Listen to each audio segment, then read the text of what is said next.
Hey guys, welcome back to Hypermobile Friendly Workouts. My name is Eva and I am here today to answer your questions about hypermobility. So we are in a bit of a different setup. As you can see, I am just cozy, hanging out in my room, in my bed, because it's been a long day. So I wanted to just shoot this a little bit more casually. A few days ago, I posted a prompt on my YouTube channel asking for you guys to ask your questions about hypermobility. And a few of you guys hit me with some really great questions. So I just want to take a bit of time today to run through these. So without further ado, I'm just going to dive on in. I think I'll go from bottom up. And I have a comment here from Zen_CCG. I'm a recent subscriber because I have hypermobile joints and currently dealing with a subluxed pelvis. Ooh, I'm sorry. Do you have routines with pelvic and core stability in mind? So once I've finished my recovery, I can make them a part of my regular fitness routine. So first and foremost, snaps and claps for you for recognizing that recovery and kind of getting back into movement from a subluxed pelvis is the first step in the process. I hope that you are working with a great practitioner right now, physical therapist, because as someone who has subluxed her pelvis many a times, it's not fun. The second answer is yes, I do actually have a couple of very pelvic specific kind of workout sequences. Some of them are more just kind of like my micro movement sequence, which can feel really good, especially when dealing with a subluxed pelvis. Another one, I'm gonna link these for you here, somewhere there or there, you know how that goes. Another one is actually a daily routine that incorporates, kind of head, shoulders, hips, and feet, but the pelvic portion of it is honestly really nice and something that I use really regularly when my pelvis is subluxed, because it happens from time to time. So I hope that answers your question. Thank you for popping in. It's great to hear from you. Second question is from Max Moser 5829. Max, I have seen you on my channel before, so lovely to have you here. Thanks for dropping in. Okay, your question is, what is the best way to rehab irritated ankle tendons, post-tib, peroneal tendon, when you are hypermobile? So that's a great question. And I'm always going to caveat with, it does kind of depend on the type of and the intensity of the injury. But let's say, with hypermobility, what are we always doing? We're overstretching our tendons, we're rolling our ankles, things are just unstable and wobbly. And starting from the more kind of extreme side of this spectrum, meaning you're in a lot of pain, the first thing is going to be rest and getting the inflammation under control. And that's going to be with the help of your doctor if you have one. Sometimes there's medication involved. Really natural ways to do it are ice and heat. Whatever your body prefers in that way. Some people really prefer ice, that's me. Other bodies really prefer heat. Some can do a combo. It's really just kind of listening into where you react best. If you have something like an ankle brace, like a boot might be a little bit overkill, but it just kind of depends on where you are in the injury. If you have an ankle brace that you can use, highly, highly recommend an ankle brace. Y'all know that I'm a big proponent of using braces when we need them. So ankle brace is a great way to just help, again, give your ankle some more passive stability, the heat and the ice, like I said, like stuff like Tylenol and Advil if you need it. And then once you get out of that immediate flare, strengthening and stability and strengthening for the foot, for the ankle, for the calf, for all of those surrounding muscles so that your muscles can support that joint. I do believe I think in the video that I just mentioned, that like daily practice video, that was a good one if I do say so myself. I know that there are some foot activation sequences in that one. I'm also going to go and see if I can find it and link for you another like more lower body and an ankle focused video. And really my best recommendation here is once you get out of that immediate flare and like you've kind of got the pain and inflammation under control and you start going into this stability and strengthening cycle, listening in to your body. That is like one of the hardest things to do with hypermobility because we all want to move fast and we want to move to our full range of motion, but really like checking down mentally to where your ankles are, and where your musculature is engaging versus where you're just passively pushing through the joint. This is something that I often talk about, especially with things like calf raises, where you're just like lifting your heel off the floor. A lot of hypermobile people will do that thing where they go boop, and they kind of like stack their ankle joint, like where their leg meets their ankle. And there's no real muscle engagement in that. Whereas if you are actually to slow down the exercise and really focus on like lifting up through the calf, lifting up through the foot, it's a very different engaged exercise. So I know I kind of tangented on that one a little bit, but I hope that answers your question to at least some degree. Up next, we have got Adironin 7929. Thank you for dropping in with a great question. What is the actual cause of the pain in HEDS? Is it muscle cramps? I have mostly joint pain, which I can't explain, diagnosed with HEDS. Okay, this is a big question and a great question. What is the cause of pain in HEDS? I think first it's important to address that there are so many different types of pain in HEDS. You experience it as muscle cramps. Other people might experience it as kind of electricity or pain. Other people are achy. Other people are fatigued, which isn't necessarily pain, but it's a very physiological sensation. And I think the best way to answer this is to say that pain is a neurological response. Now, there are different types of pain, more than just what I was talking about and how your body perceives it, but also different types of pain signals. There's a very acute signal, which is when you break a bone and all of a sudden your arm really hurts. Like that is a specific type of neurological signal that your brain is sending to your broken arm saying, oh God, we need to get this handled and taken care of because this hurts, which is good. We want that type of pain signal, because otherwise we would all be walking around with broken bones and have no idea. The other type of pain signal is more peripheral. And I think this is what a lot of hypermobile people experience when we talk about having chronic pain. This is a signal that's sent to our body when we have long-term kind of micro traumas. And I use the phrase micro trauma in that, like, all those little subluxations, the little shifts of our joints, the getting out of alignment, the injuries that hurt but we can kind of live with, that's very stressful for the body. Now, all of those little shifts, our brain is constantly recognizing to some degree, but also kind of not recognizing at the same time, because we're able to continue on with our life. I mean, we're human, we can adapt and kind of withstand a lot of different intensity and kind of negative stuff that happens within our body and that happens to our body, which can be amazing. But when left too long, that's when we get into those more intense chronic pain signals. And considering, there's all this research coming out now where they're finding the genetic factor for people with hypermobile Ehlers Danlos. And for a lot of us, it started since we were born. It's genetic. We've had it forever. So I've had 30 years of living with hypermobility and spending 24 of those years having no idea what that meant and having no ability to kind of adapt my life to support my body. For some of you guys out there, you're older than me, like you've been living with your hypermobile body for 45, 50, 65 years. And that's 65 years of signals that your body has been sending you. And it's certainly not your fault. I'm certainly not saying that. It's no one's fault. It's just that we didn't have the research or the resources. So to not get too off topic here, because you guys know I love to do that, at the end of the day, the actual cause of pain in HEDS,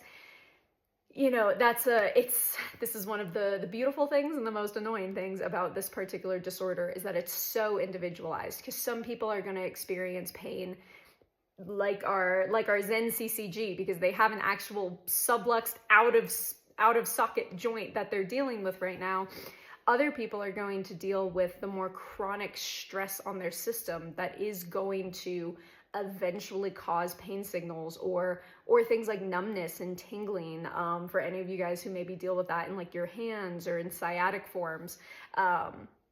So I wish I could give you a more straight answer, but I at least hope that gives you some insight there.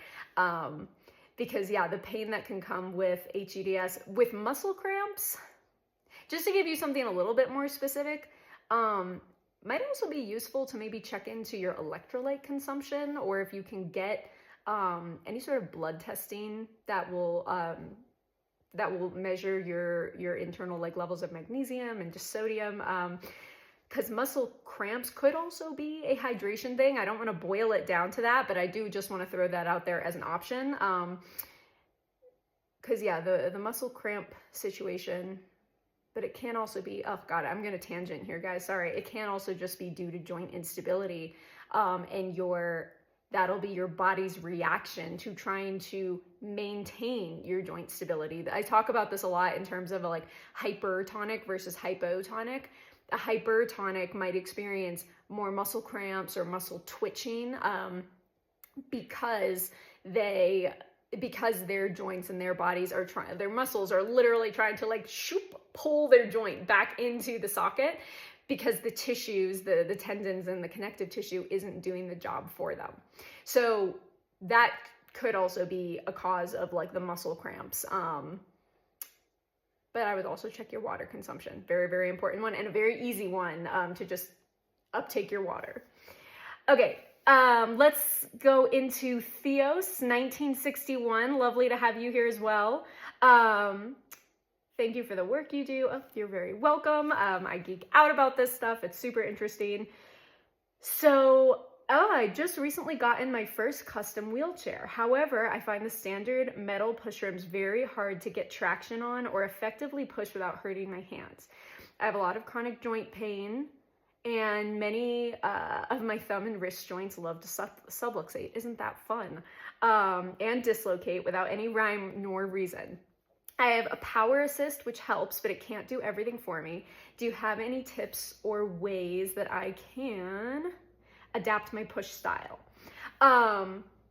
until I can get better push rims? So first and foremost, I want to give you props and claps, because I love that you said that the power assist can't do everything for you. I love that, because one of the first things that I was going to say is, I mean, like, honestly, the power assist, I think of a power assist on a wheelchair kind of like I think of as a brace. It's like, it's there for support when we need the support, and it's an incredible tool to have. But I love that you're already in this mindset of like, it's not going to do everything for me, because my first and foremost piece of advice is, when you can do the manual pushing from your arms and hands, do it. When it's accessible to you and you're feeling good and strong and connected, do it. Because one of the most challenging things for hypermobile people is to figure out how to keep moving when we're subluxing and when we're in pain. It sucks. And it seems counterintuitive, because we do need a certain amount of rest, but we also do need to be moving. So, because the minute we stop moving and just kind of let things continue down that path, that is when we lose just so much muscular connection, so much neuromuscular connection. And I don't want that to happen to you guys. So kudos to you for that mentality right off the bat. For a more practical standpoint, again, this is where I think using something like a wrist or like hand brace would come in. When I saw this question, I actually started Googling for you. So I did see there was this cool looking wrist brace that I have not used personally, but it was literally a wrist and thumb brace. If you don't already have, I'll link it down below. This is not like an ad. I don't get, excuse me, I don't have like an Amazon thing yet. But I will link it for you below so that you can see. And it looked actually pretty cool and like sturdy. So that, just from a stability standpoint, might give you a little bit of assistance there. As far as adapting the push style goes, I'm going to be honest, I am not very familiar with the mechanics of pushing through a wheelchair. But what I will do is I will look around just as I did for the hand brace, and I'll see if I can find anyone who, there's got to be people out there with like mechanics on that information. That's such an interesting question. So I don't want to give you an answer, because I will freely admit that the mechanics of pushing a wheelchair is not something I'm well versed in. but I will see if I can find someone for you who is well-versed in it. And in the meantime, I will offer you a wrist brace and a video. So I hope that answers your question, Theos. Thanks for popping in. All right, coming up on our last two here. Are there nutrients and supplements that help? I'm trying creatine and methylated folate at the moment. Any other recommendations? Creatine is great. Love creatine. Methylated folate, interesting, because I did read maybe back in 2020, like 3 or 4, there were some studies that were coming out about methylated or about folate deficiency in individuals with hypermobility spectrum disorder and HEDS. And basically the theory was that if we could incorporate this methylated folate, which is a more bioaccessible form of folate, that could be a symptom alleviator. If you see this video, Golden Incense, love that handle, by the way. If you see this video, I would love to hear about your experience with methylated folate, or if anyone else is taking any supplements, folate or otherwise. I would love to hear about your experience. One thing I take is collagen. Interestingly enough, and I'll like totally admit this freely, I've been taking vital proteins, just like, you know, collagen peptides, and it's been great for my hair, skin, and nails. But I started doing more research into the different types of collagen, because there are different types of collagen in the body. I think there are like 4 or 5. And interestingly enough, collagen peptides, that cute blue bin of collagen that Vital Proteins puts out, actually doesn't do a whole lot for your connective tissue, namely your cartilage. There's another type of cartilage, type 2, collagen, type 2 collagen, that is the collagen that makes up your cartilage. Vital Proteins does actually sell a type 2 collagen. They call it cartilage collagen. And I am going to try it. I have not tried it yet. I'll loop back in when I start trying it, and maybe give it like a few weeks and see if just anything feels different. So up until this point, I've been spending a lot of money on collagen, and that were helping my hair, skin, and nails, which I think has been going well. But needless to say, so I take, just to answer your question more directly, I do take the collagen supplement still. I take a multivitamin very regularly. I take stuff, there are certain things I do take as needed. I take a lavender tincture as needed to help with stress support, not report. I do occasionally take CBD, and that is just a personal choice. I know a lot of people have different feelings about CBD and things like that. I do not typically take THC, but you take what works for you. I do occasionally, oh goodness, what else do I take? I take an NAC. I take N-acetylcysteine, which is a great immune support. I don't know why I'm struggling with that word support today. N-acetylcysteine is something that I've taken for a very long time. For those of you who do not know, I actually have a couple of like weird little obsessive compulsive movement disorders on top of all my fun hypermobility stuff. And NAC is one of the things I take to also help support that. However, NAC is also great for immune support. And my husband and I both take Blueprint by Brian Johnson. He has a great NAC product. And glutathione, which is it's like the precursor to all the immune support you need. You take glutathione. So all in all, what was that? That was collagen, the wrong type of collagen, but I want to start the new collagen. So I'll let you guys know how that goes. NAC, lavender tincture occasionally, CBD occasionally, and a multivitamin. And that's pretty much it as far as supplements go. Like I said, I would love to hear your methylated folate experience if you've had that. And I'll see if I can find the article on methylated folate. Last I looked at it, it was a lot of, continuing research is needed, but I'm a guinea pig. I'll try whatever. So, okay, last question we have here. Hi, from For Mimi. Anywho, welcome. Lovely to have you here. Hi, what is the proper way to work on mobility? Ooh, love this question. I started strength training recently, but still feel very stiff. I didn't expect it to vanish, but I'd like to start working on stretching properly without hurting myself. Okay, I'm about to say is going to be controversial. Stop stretching. Stop stretching right now. Come back to stretching later. Just put it on the back burner for now. This goes back once again to that hypertonic versus hypotonic hypermobile conundrum. Based on what you've said to me, my guess is that you are probably more of a hypertonic. You're on that end of the spectrum. Hypertonic hypermobility means that you are someone who experiences tension and stiffness within the muscle fibers. Kind of like I was mentioning earlier, that is a neurological response to your hypermobility.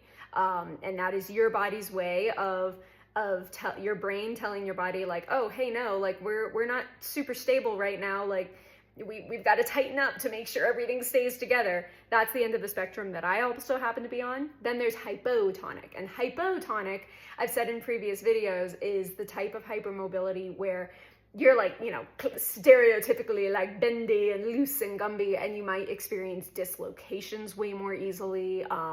You might experience subluxations and just like fatigue way more easily. So two ends of the spectrum. The reason I'm going to say stop stretching is because it's not going to do you a whole lot of good right now. What you actually need is stability. Stability is what your body is lacking right now. It's what your joints are lacking right now. And that is why you are likely feeling that stiffness, particularly after you said you recently started strength training but still feel very stiff. If you had already been feeling very stiff, stability is going to be the name of the game for you right now. That is not to say you can never stretch again. Don't get me wrong, because I know people get really up in arms about stretching, but right now, all stretching is going to do to you is tell your brain, hey, like your brain is going to signal it as, hey, why are you trying to pull my joints even further away from each other? We're not stable enough to handle that. Until your muscles and all the other neurological responses are going to do that type of thing, and everything's going to feel really stiff. But the more stability, which again, like stability is basically just another neurological response. This is why I always find it funny, like for a small tangent, because I do this a lot, like I recognize that hypermobility is a genetic disorder, there's a lot of stuff, but it is also so neurological. You know, I personally think it like kind of ebbs more on the neurological side of things. It's like great that they're looking at the genetic side of things. We need that research, but like the neurological side, lots going on there. So, in this case, I think that stretching is just going to signal your body and brain, again, neurologically, to say, hey, like we're further apart, we're getting more unstable, we don't want to do that. And so it's going to snap you back in and make you stiff. Whereas stability training, and giving your joints that stabilizing feedback, for lack of better terms, is going to go a lot further for you right now. And you will actually, if you start there, you can use stability as like a warm-up for your workouts. That's actually a lot of what we talk about in the line method, which is my studio business. We do release, reactivation, and strength. And so that's release work to alleviate tension through the tissue, reactivation, meaning like stabilization, reintegrating the musculature that we've just released. And then we go into strengthening. And it is totally possible to do that in like a 45-minute training session. If you are someone who is really on the extreme side of the spectrum, meaning experiencing a lot of pain, that might not be where you are right now. You might not get through all three elements. You might just be doing like targeted release work. And I do not mean stretching, I mean trigger point release, just in case that was unclear. Release work meaning like targeted trigger point release to alleviate the tension within the tissue, not just by stretching across multiple joints. Restabilizing, reintegrating, reactivating all those little teeny muscles at the joint level, and then going into the bigger strengthening movements. Really, again, like so much of this conversation is like, it depends on where you are, which I know is so annoying, but is also just, you know, the case. It's the beauty and the curse of having this disorder. It's so individualized, which is great because we're all unique individuals, but it's so annoying to not get a straight answer sometimes. So with that being said, I have now been babbling for 30 minutes. Thank you guys for tuning in. I hope that you learned something. I absolutely loved answering all of these questions. And I hope that they were helpful responses. If you've got additional questions, drop them in the comments. I really love making this type of video, and would just love to have an opportunity to answer more of these questions, because there's just so little information out there right now, and we're getting better and there is more, but a lot of it that's happening right now is very like research based, which again, important, we need that, but we also need the practical, because the practical is where we all live. So thank you for joining me. I will see you all in the next video. Take care, and I'll talk to you soon.